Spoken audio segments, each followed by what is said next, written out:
ஈரோடு மாவட்டத்தில் ஆணிக்குளம் மற்றும் குருப்பநாயக்கன்பாளையம் ஊராட்சிகளை பவானி நகராட்சியுடன் இணைக்க எதிர்ப்பு தெரிவித்து 5000க்கும் மேற்பட்ட கிராம மக்கள் ஊர்வலமாக செல்கின்றனர்.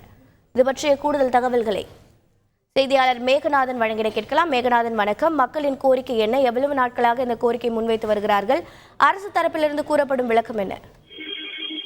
வணக்கம். ஈரோடு மாவட்டம் பவானி நகராட்சியுடன் நகராட்சியை ஒட்டியுள்ள பகுதிகளான ஆண்டிக்குளம் மற்றும் குருப்பநாயக்கன்பாளையம், மேட்டுநாசம்பாளையம் ஆகிய 3 ஊராட்சிகளை இணைப்பதாக கடந்த மாதம் நடைபெற்ற நகரமன்ற கூட்டத்தில் தீர்மானம் நிறைவேற்றப்பட்டது. இந்த நிலையில் இதற்கு பொதுமக்கள் தரப்பில் எதிர்ப்பு தெரிவிக்கப்பட்ட நிலையில் மேட்டுநாசம்பாளையம் ஊராட்சியை சேர்ந்த பொதுமக்கள் இதற்கு ஆதரவு ஒருவரும் தெரிவித்திருந்தாலும் அருகில் உள்ள ஆண்டிக்குளம் மற்றும் குருப்பநாயக்கன்பாளையம் ஊராட்சியை சேர்ந்த கிராம மக்கள் இந்த தீர்மானத்திற்கு எதிர்ப்பு தெரிவித்து தங்களை நகராட்சி நிர்வாகத்துடன் இணைத்தால் தங்களுக்கு தண்ணீர் வரி, குடிநீர் வரி மற்றும் குப்பை வரி, வீட்டு வரி ஆகிய வரிகள் உயரும் எனவும் அடிப்படையாக உள்ள அந்த 100 நாள் வேலை திட்டம் முழுவதுமாக பறிக்கப்படும் என்பதனால் இதற்கு எதிர்ப்பு தெரிவித்து கடந்த 1 மாத காலமாகவே கோரிக்கை மனுக்களை வழங்கி வந்தனர். இந்த நிலையில் இன்று 2 கிராம மக்களும் இணைந்து காளையம்பட்டி சாலையில் அந்தியூர் செல்லும் சாலையிலும், ஈரோடு மேட்டூர் சாலையிலும் ஒருபுறம் இந்த பக்கம் குருப்பநாயக்கன்பாளையம் கிராம மக்களும் ஒருபுறம் ஆண்டிக்குளம் கிராம மக்களும் சுமாராக ஒரு 5000க்கும் மேற்பட்ட மக்கள் தங்களுடைய கோரிக்கைகளை பதாகைகளாக எடுத்துக்கொண்டும் அதேபோல் தங்களது எதிர்ப்பு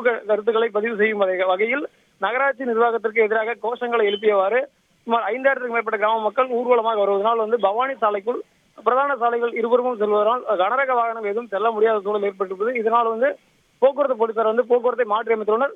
இன்னும் சற்று நேரத்தில் பொதுமக்கள் தற்போது தொடங்கியுள்ள ஊர்வலமானது அந்தியூர் பிரிவு சாலை சந்திப்பில் 2 ஊராட்சிகளை சேர்ந்த பொதுமக்களும் இணைந்து தங்களுடைய எதிர்ப்பினை பதிவு செய்ய உள்ளனர்.